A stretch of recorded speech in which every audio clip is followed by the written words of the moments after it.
मन आपका रोज रोज खाली होता जाए और दर्पण बन जाए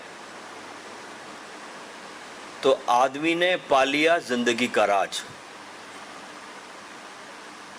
उसने परमात्मा को पाने का राज जान लिया। रोज दर्पण पर धूल चढ़ जाती है, संसार के विचारों की, कामनाओं की, वासनाओं की, हर तरह की धूल जम जाती है। साधक को इस धूल को रोज रोज खाली करने की कला आनी चाहिए। और परमात्मा जो है वो कहीं भी रुकावा नहीं है, ठहरावा नहीं है। इसलिए वो रोज नई नई चीजें पैदा करता है। रोज नए मनुष्य लाता है संसार में, पुराने मनुष्यों को ले जाता है। और बड़े कमाल की बात है कि इन अरबों खरबों साल में इतने व्यक्ति आए, इतने व्यक्ति चले गए, किसी की भी शक्ल किसी से मिलती जुलती नहीं है। ऐसी कौन सी फैक्ट्री होंगी, ऐसा कौन सा सांचा होगा, ऐसे कौन सी मेमोरी की चिप फिट होगी कहीं पर जो रिपीटिशन पैदा नहीं करती।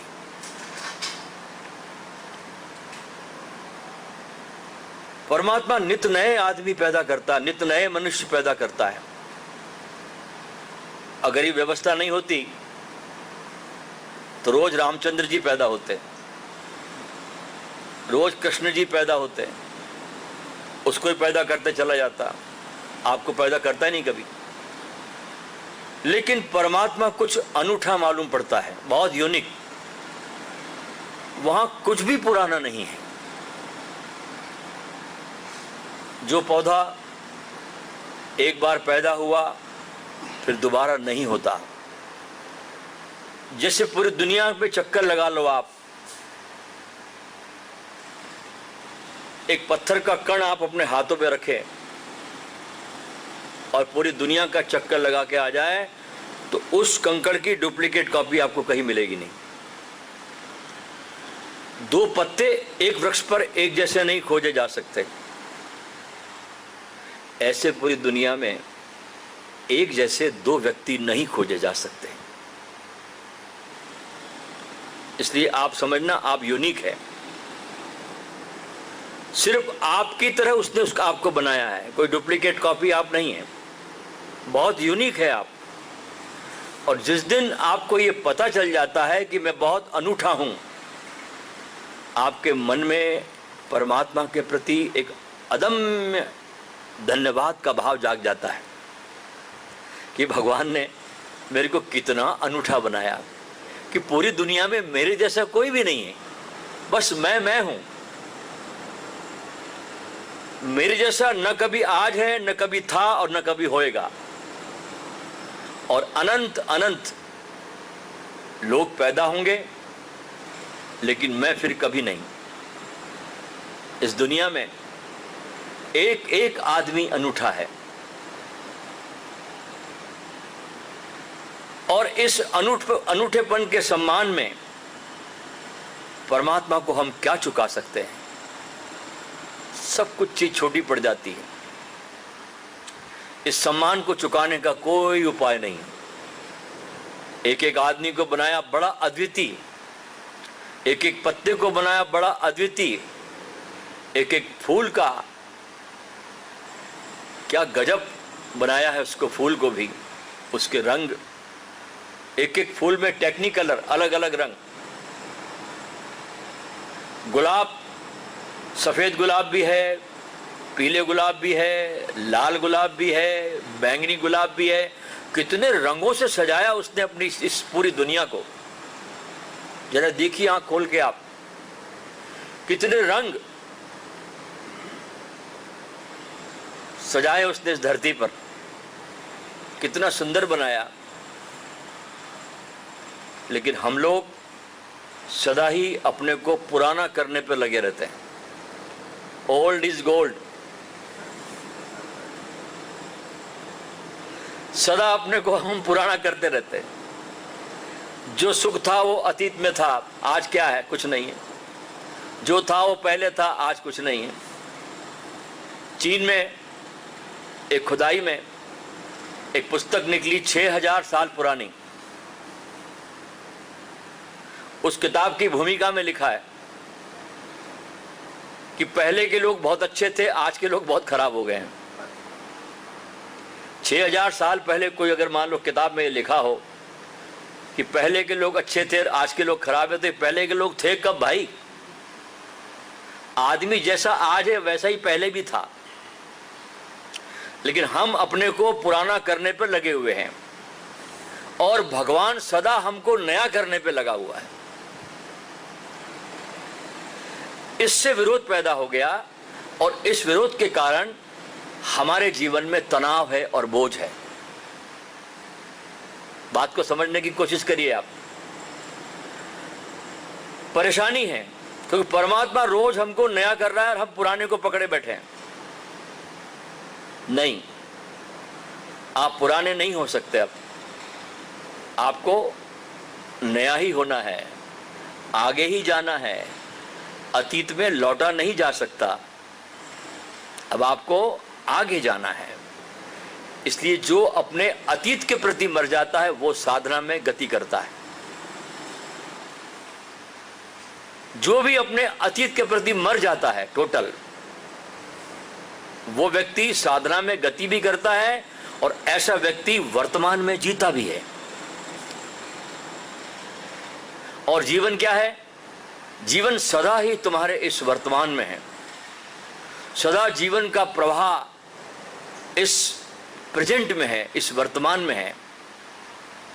और अतीत के प्रति पूरी तरह से मर जाना ध्यान की अद्भुत प्रक्रिया है। यहां हम आए हैं 3 दिनों के लिए इस शिविर में, तो कम से कम एक प्रयोग करो कि अतीत के प्रति पूरी तरह से अपने को भुला दो। आप कौन हो, क्या काम करते थे, क्या नहीं करते थे, कौन सी दुकान चलाते थे, कहाँ ऑफिस में काम करते थे, सब भूल जाओ। अतीत को 3 दिनों के लिए टोटल पोंछ दो और उसको जानो जो आप वास्तव में हैं।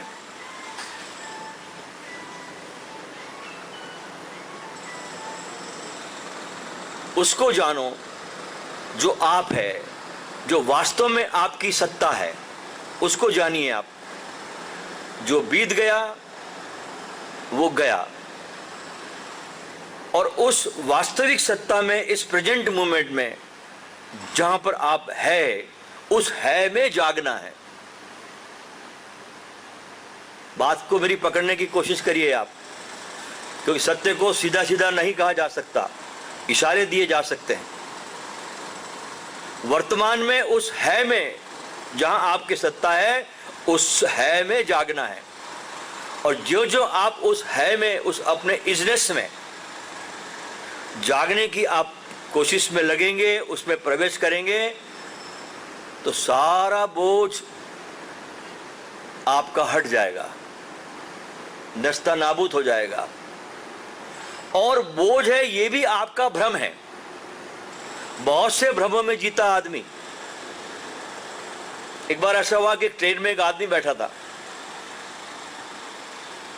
और वो आदमी अपना सारा सामान अपने सिर पे रख के बैठा था। बैठा ट्रेन में था, सामान सिर पे रखा हुआ था। एक व्यक्ति उसके पास से गुजरा, बोले भाई तुम्हारा इतना सारा सूटकेस और पेटी वेटी रख के ऊपर सिर के ऊपर क्यों बैठे हो? तो बोले नहीं, मैं अपना बोझ ट्रेन को नहीं देना चाहता, मैं अपना बोझ खुद उठाऊंगा। ऐसी हर आदमी की हालत है। अगर ये भाव बदल जाए तो सारा बोझ हट जाएगा। अच्छा, हर आदमी को एक बड़ा ख्याल है, उससे बड़ा अज्ञान कोई भी नहीं है, कि अगर दुनिया में मैं नहीं रहा तो न मालूम क्या हो जाएगा। अगर दुनिया में मैं नहीं रहा तो पता नहीं क्या हो जाएगा। भाई कुछ भी नहीं होता, कुछ भी नहीं होगा, तुम्हारे न जाने से कोई पत्ता भी नहीं हिलेगा। कितने रोग लह रहे पृथ्वी पर, अरबों आए खरबों आए चले गए गए, क्या हो गया? दुनिया फिर भी मस्त चलती है, बल्कि ज्यादा अच्छी चलती है। लेकिन सबको यह भ्रम रहता है और सब ये भ्रम पालते हैं, और इस भ्रम के कारण बहुत बहुत बोझ लेकर चलते हैं अपने होने का। अपने होने का जो बोझ लेकर चलता है वो इस होने को नहीं जान सकेगा। इसलिए इस होने को, जो तुम्हारी सत्ता है, तुम्हारी आत्मा है, तुम्हारी चेतना है, तुम्हारी सजगता है, इस सजगता में और ज्यादा सजग हो जाने के लिए आपका निर्बोझ होना जरूरी है। इसलिए पहला बोझ है अतीत का, उसको जाने दें और सदा ही वर्तमान में जीने का प्रयास करें। दूसरा बोझ है इस बात का कि जैसे मैं ही सारी दुनिया को चला रहा हूं। यह बोझ है, मैं अपने परिवार को चला रहा हूं, मैं अपने समाज को चला रहा हूं, मैं अपने धर्म को चला रहा हूं। और ध्यान रखना, कोई भी इस दुनिया को नहीं चला रहा है। दुनिया चल रही है, जैसे हवाएं बह रही है, वृक्ष उग रहे हैं, सूरज निकल जाता है, आकाश में तारे झिलमिलाने लगते हैं, नदियां बह रही है, सागर में तूफान उठते हैं, लहरें उठती है। ऐसा सारा संसार चल रहा है, दुनिया चल रही है, और इस चलने में हम भी चल रहे हैं। ट्रेन भाग रही है और उसमें हम बैठे हुए हैं, लेकिन ये ख्याल कि मैं चला रहा हूं, मैं केंद्र हूं, हमारा पीछा छोड़ता नहीं। एक बहुत पुरानी कहानी मैंने सुनी कि एक आदमी रोज रोज भगवान के मंदिर में जाकर प्रार्थना करता था कि भाई मुझे मोक्ष चाहिए, मुक्ति चाहिए। रोज रोज जाकर प्रार्थना करने लगा तो भगवान भी घबरा गया, क्योंकि भगवान भी तुम्हारी प्रार्थनाओं से घबरा जाते बेचारे।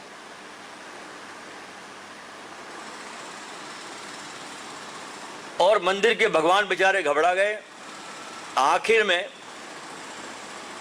भगवान उस भक्त के सामने प्रकट हो गए और कहा कि तुझे मुक्ति चाहिए ना? बोले हाँ। तो बोले अभी ले ले,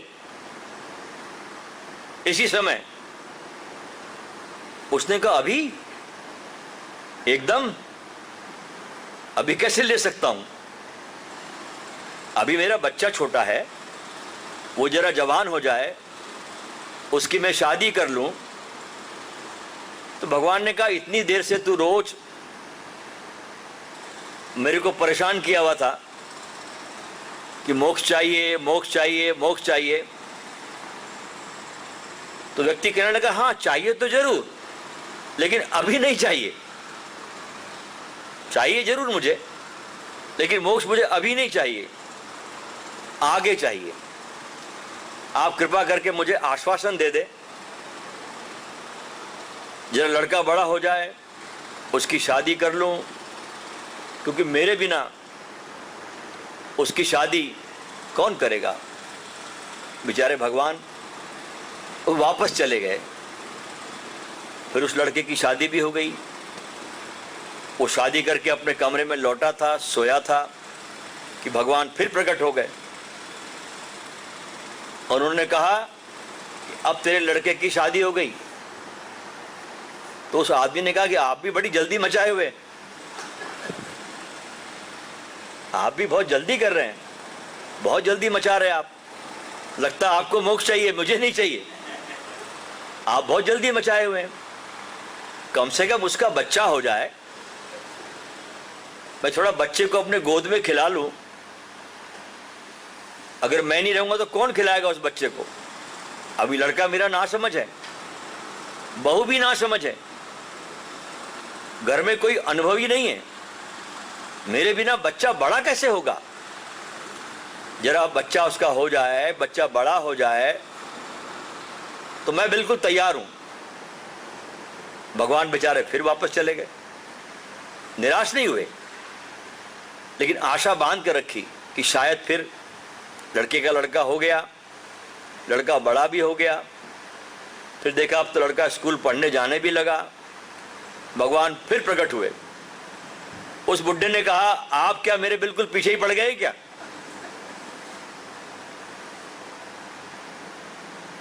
अभी लड़का स्कूल जाने लगा है, पढ़ लिख ले लड़का, उसकी शादी कर दूं तो सब निपट जाए। उसकी शादी हुई तो फिर मैं चलूंगा। भगवान ने कहा, लेकिन मामला बहुत मुश्किल है, क्योंकि फिर सर्किल शुरू हो जाएगा। उसकी शादी हुई, फिर लड़का होगा। तो उस बुड्ढे ने कहा, तो फिर क्षमा करिए, फिर वो मोक्ष अभी रहने दीजिए, अब आपको आने की जरूरत नहीं है, मैं ही आकर बता दूंगा कि अब मुझे मोक्ष कब चाहिए। ये हमारी हालतें हैं। हम कहते हैं हम परमात्मा की खोज में हैं, भगवान के ध्यान में हैं, हम भगवान को पाना चाहते हैं, लेकिन किसी दिन अगर तुम्हारे सामने अगर भगवान आके खड़ा हो गया तो तुम यही करोगे जो ये कर बुड्ढा कर रहा है। ये कुछ बातें मैंने आपसे कही, बहुत सच्चाई की। एक तो अतीत के बोझ को समझें, उसे व्यर्थ न उठाएं। दूसरा मैं कह रहा हूं कि आपके भीतर कर्ता का बोझ कि मैं कर रहा हूं, उसको समझो, उसको हटाओ। ये देखो कि चीजें हो रही है अपने आप, तुम कुछ नहीं कर रहे हो, और उस होने में अपने को और गहरे में लेके जाए और उसमें डूब जाए आप। और देखिए कितना विराट जाल है होने का, हमको और छोर पता नहीं है।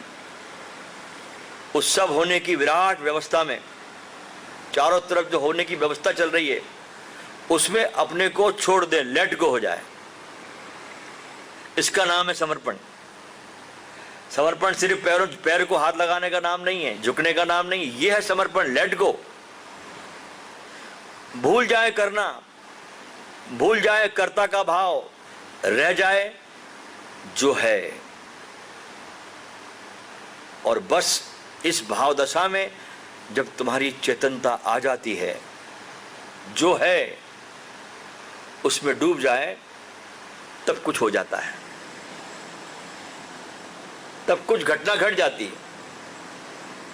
लेकिन उस तक पहुंचने के लिए करने की, होने की सारी बोझ की स्थिति से आपका मुक्त हो जाना बहुत जरूरी है।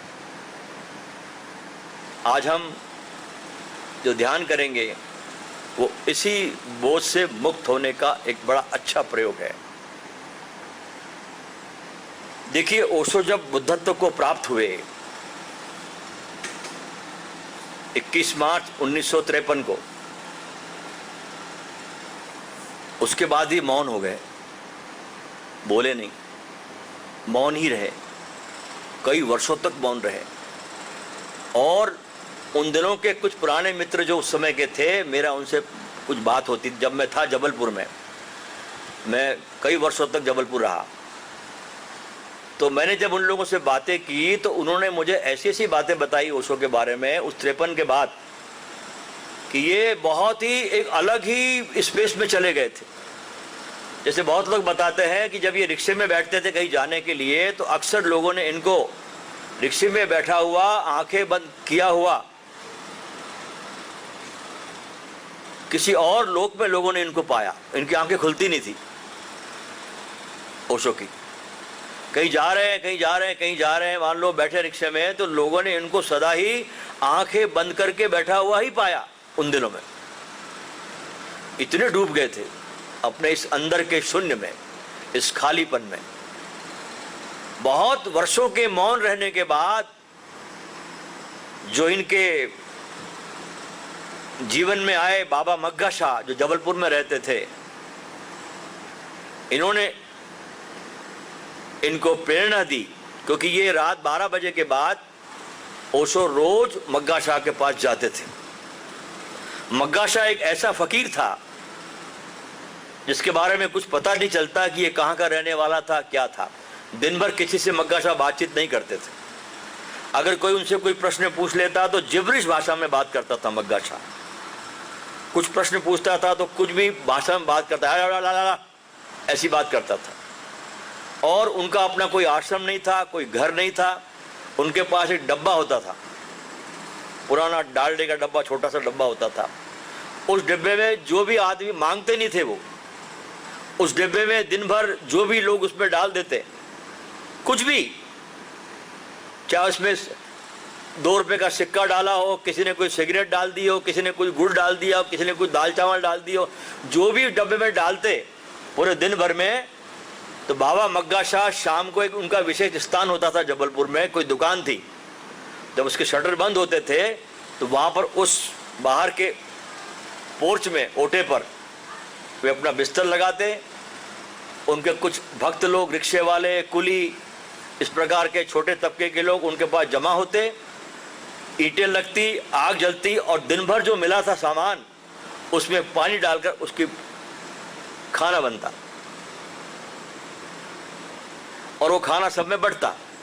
वे खुद भी खाते और दूसरों को भी खिलाते। दिन भर जो परमात्मा ने दिया उसका कोई अस्वीकार नहीं, लेकिन जो उसके आसपास लोग जमा होते थे वो उस कैलिबर के लोग नहीं होते थे कि जिसके कारण बाबा से उनको कोई मदद मिल सके। एकमात्र उस समय ओशो थे जो रात 12 बजे के बाद जब ये सब भीड़ चली जाती थी, रिक्शे वालों की, कुलियों की, मजदूरों की, आम आदमियों की, जब चले जाते थे ये लोग, तो उसके बाद ओशो का आगमन होता था। और फिर बाबा मग्गा शाह उनसे बोलते थे,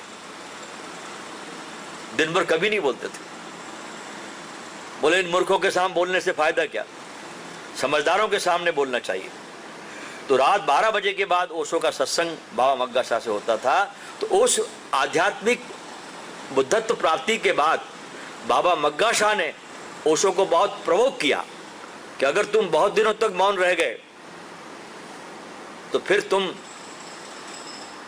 कभी बोल नहीं पाओगे। इसलिए हमारे धर्म में 2 प्रकार की श्रेणियां गिनी जाती है लोगों की। एक है अरिहंत और दूसरे होते हैं सिद्ध। अरिहंत अपने को पा लेता है लेकिन दूसरों की मदद नहीं कर सकता। जो सिद्ध होता है वो अपने को भी पाता है और दूसरों के लिए भी मार्ग प्रशस्त कर जाता है, दूसरों के लिए भी मार्ग बना जाता है ऐसा व्यक्ति। तो एक है अरिहंत और दूसरे है सिद्ध। ध्यान रखना, दोनों की परिभाषाएं बहुत अलग है। तो उन्होंने,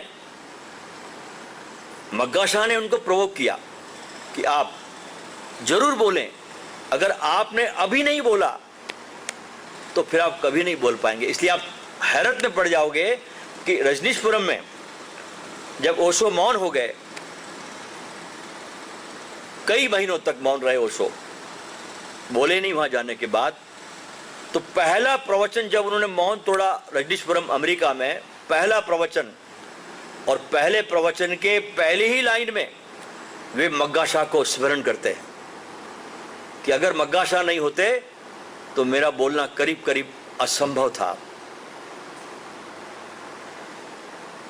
इसलिए बुद्धत्व के बाद अभिव्यक्त करना ये कोई लाखों में किसी एक व्यक्ति को आता है, क्योंकि अपने को पा लेना, उस आनंद में डूब जाना, उस मौन और शांति में प्रवेश कर जाना, उसमें ठहर जाना निस्तरंग होकर के, और बाहर आकर कोई खबर नहीं करना उस लोक की।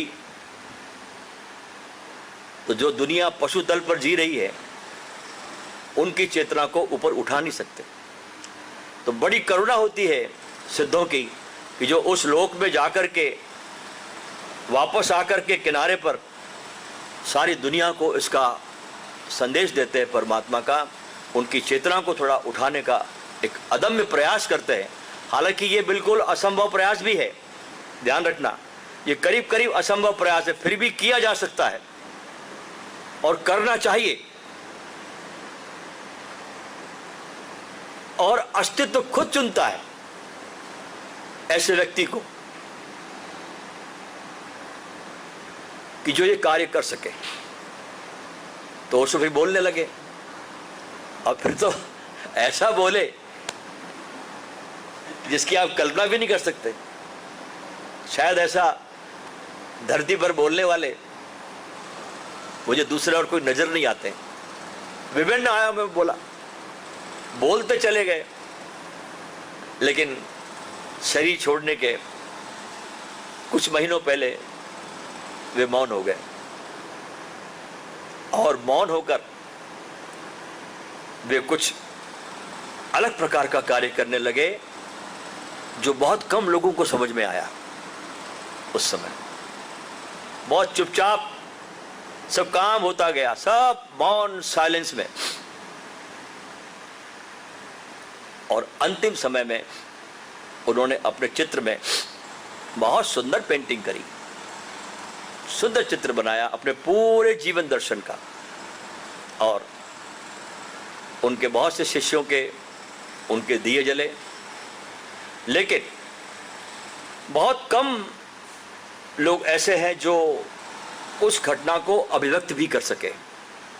ये किसी किसी को सौभाग्य मिला, वरदान मिला, उनके आशीर्वाद बरसे, उनकी प्रेरणाएं हुई और ये काम शुरू हुआ। तो इस प्रकार का आज हम इस समग्र स्वीकार का, हाँ मैं कह रहा था आपसे कि जब ये बुद्धत्व को प्राप्त हुए तो जब प्रवचन करने लगे तो इन्होंने ध्यान कराना शुरू किया। उन ध्यान में हम बहुत सम्मिलित होते थे उनके साथ, हमको बहुत अवसर मिला उन ध्यानों में बैठने का उनके पास। उस समय इनके पास कोई आश्रम था नहीं, गांव-गांव जाते थे, तो शाम को ये प्रवचन करते थे किसी भी जगह पर, और सुबह उसी शहर में कहीं ना कहीं कोई गार्डन होता था, वहां पर बैठकर ये ध्यान का प्रयोग कराते थे।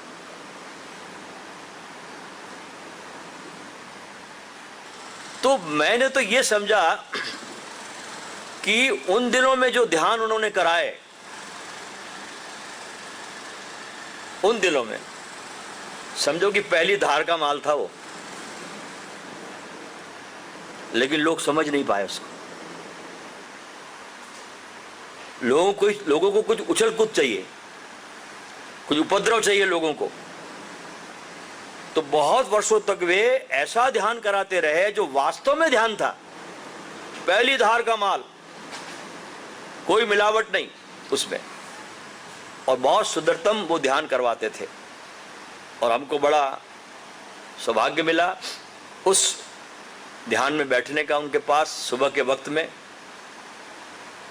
न कोई शानदार उनकी कोई व्यवस्था होती थी बैठने की, जैसा मिल गया उस पर बैठ गए, न कोई ढंग के उन दिनों में माइक होते थे उनके बोलने के लिए, जो मिल गया उस पर बोल दिया।